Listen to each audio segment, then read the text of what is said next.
नमस्कार, मैं डॉक्टर प्रियंका खरबंदा हूँ। I am a rheumatologist at उत्तरी पीतमपुरा, दिल्ली। आज हम SLE जो गठिया है उसके बारे में बात करेंगे। SLE मीन्स सिस्टमिक लूपस इरिथेमेटोसिस, जिसको हम मोस्ट कॉमनली लूपस भी कहते हैं। तो ये क्या है?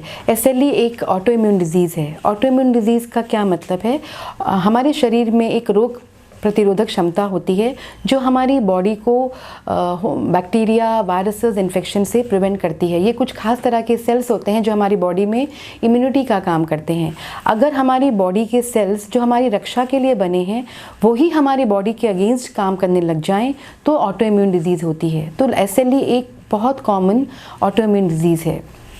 ये जो बीमारी है ये कॉमनली यंग गर्ल्स को अफेक्ट करती है। कॉमनली इसका जो एज ऑफ अफेक्शन है वो 18 ईयर्स ऑफ एज से होता है। इसके द्वारा जो कॉमन सिम्टम है वो है पेशेंट्स के मुंह में छाले होना और स्किन में कोई रैश होना जो कि धूप में जाने से बढ़ जाता है। कभी कभी इससे एक्सेसिव हेयर लॉस भी होता है।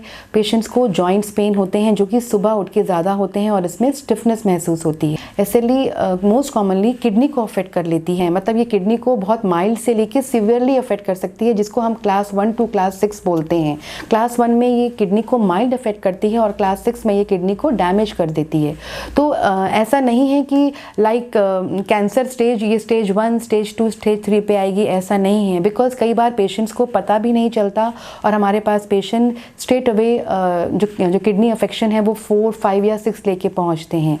तो इसमें SLE में skin rash, joints pain, oral ulcers, hair loss, kidney affect के अलावा पेशेंट कभी कभी इसमें ये जो अफेक्ट करती है पेशेंट्स के जो हार्ट की झिल्ली है या लंग्स की झिल्ली है उसमें पानी भर जाता है, जिससे पेशेंट को सांस फूलना, खांसी होना, चलने में घबराहट होना, ये सिम्टम भी हो सकते हैं। इसके अलावा जो SLE है बीमारी है वो हमारे ब्लड काउंट्स को कम कर सकती है, जिसको हम साइटोपिनियाज कहते हैं, या फिर लो प्लेटलेट्स, वो सिर्फ प्लेटलेट्स को कम कर सकते हैं जिसको हम थ्रोम्बोसाइटोपिनिया कहते हैं। तो जो SLE बीमारी है वो हमारे शरीर के किसी भी भाग को अफेक्ट कर सकती है। इसलिए इस बीमारी के बारे में अवेयर होना बहुत ज़रूरी है, क्योंकि ये बीमारी यंग गर्ल्स को अफेक्ट करती है। जो एक और कॉमन कॉम्प्लिकेशन जिसके कारण पेशेंट हमारे पास आते हैं वो देखा गया है कि कई बार पेशेंट को 2-3 बार अबॉर्शंस हो जाते हैं। तो उसमें भी कई बार पेशेंट को पता नहीं होता और हम कि उसे SLE की बीमारी है, और पेशेंट SLE विद एप्ला पॉजिटिव होते हैं जो गायनी के पास अबॉर्शन की हिस्ट्री लेके पहुंचते हैं। फिर वो हम उनके द्वारा रेफ़र होके हमारे पास इन्वेस्टिगेशंस के लिए आते हैं। तो जो रिकरेंट अबॉर्शंस या का एक कॉमन कारण भी SLE हो सकता है। तो SLE को हम कैसे डायग्नोस करते हैं? इसमें एक खास तरह का टेस्ट किया जाता है जो है ANA, और ANA को बाय IFA मेथड से करना बहुत ज़रूरी है। ये जो टेस्ट है अगर ये होमोजेनस पैटर्न में आ रहा है तो ये इस डिज़ीज़ का एकदम डायग्नोस्टिक टेस्ट है कि हाँ भाई SLE की बीमारी कंफर्म होती है। तो ANA की मदद से हम SLE को डायग्नोस करते हैं। उसके अलावा हम नॉर्मल रूटीन ब्लड टेस्ट जैसे CBC और ESR CRP जो बीमारी का जोर बताते हैं वो करते हैं, और लिवर किडनी फंक्शन टेस्ट करते हैं, यूरिन का टेस्ट करते हैं, जिसमें हम ये देखते हैं कहीं प्रोटीन तो छन के नहीं आ रहा जो हमें ये बताता है कि SLE ने किडनी को अफेक्ट कर लिया है। तो इस तरह के हम कुछ खास तरह के टेस्ट करते हैं जिससे हम SLE को डायग्नोस करते हैं। तो क्या SLE एक लाइलाज बीमारी है? नहीं, बिल्कुल नहीं।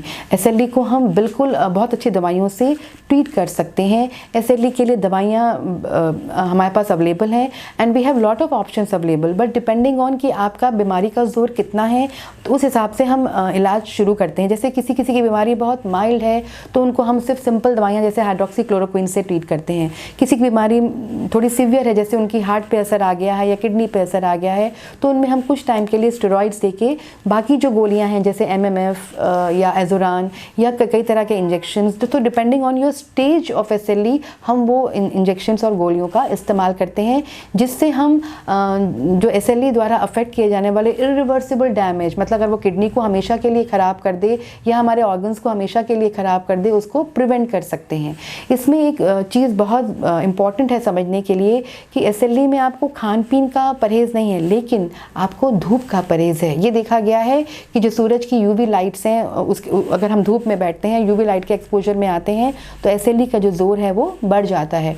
तो इसलिए हमेशा इस बीमारी में ये सलाह दी जाती है कि आप धूप को अवॉइड करें। अगर आप बाहर स्टेप अप करते हैं तो सनस्क्रीन जिसका SPF मोर देन 50 है वो इस्तेमाल करके जाएं। और दवाइयों को और बीमारी को कंट्रोल करने के लिए depending on the stage of the disease, depending on the organ involvement of the disease, we have lot of options available जिससे हम बीमारी को अच्छे से कंट्रोल कर सकते हैं। तो अपार्ट फ्रॉम ट्रीटमेंट ये भी ज़रूरी है कि आप अपने एक हेल्दी डाइट लें, धूप अवॉइड करें और एक्सरसाइज करें, जिससे हमारे जो ऑर्गन्स हैं और जो हमारा जो जॉइंट्स हैं वो सब फ्लेक्सिबल रहें और जॉइंट्स स्ट्रेंथन रहें। Thank you so much.